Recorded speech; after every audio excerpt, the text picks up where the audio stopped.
There are experiments, and then there are what the fuck is wrong with these people experiments. Today we're diving headfirst into some of the most evil human experiments that actually happened. So buckle it up, and maybe keep a pillow nearby to scream into, 'cause this one's gonna suck.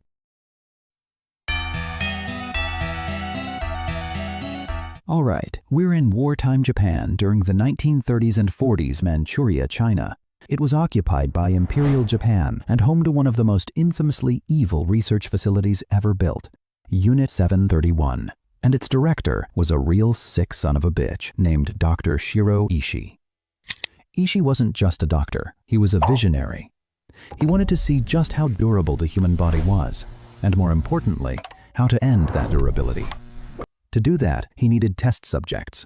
He got them, thousands of them, Chinese and Russian prisoners of war, and even local civilians. He had a cute nickname for them too, Maruta. It means logs, you know, like firewood, to be used up.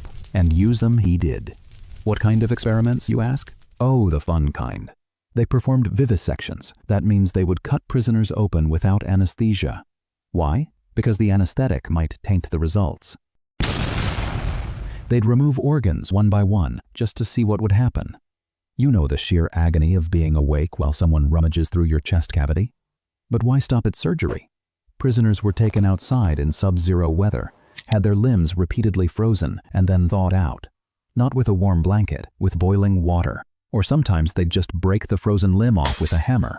You know, for science, of course. Sick, right? Yeah, they really did that. So what came of all this suffering?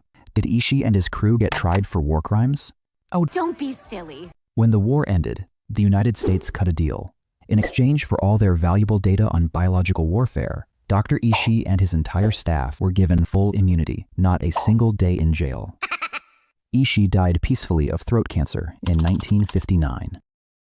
That's a level of evil that doesn't need a horror movie. It's the horror movie.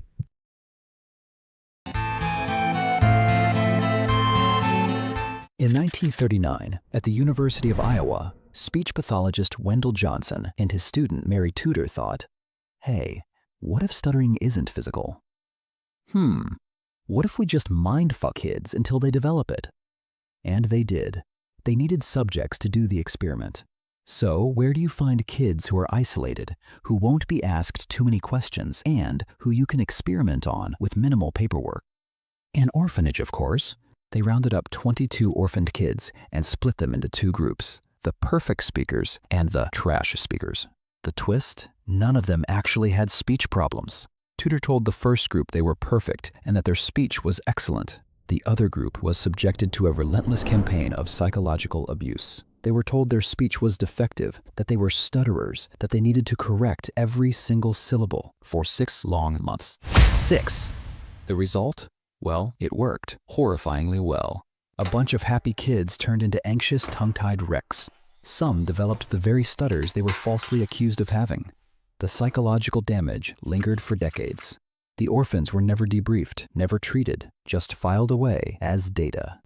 The university buried that shit underground. It wasn't until the early 2000s that the University of Iowa quietly apologized and paid compensation of nearly $1 million settlement to the victims, finally unearthing the study. Yeah, nothing says we're sorry. It was like, oops, sorry we psychologically dismantled children, our bad. If guilt was a currency, they would be billionaires.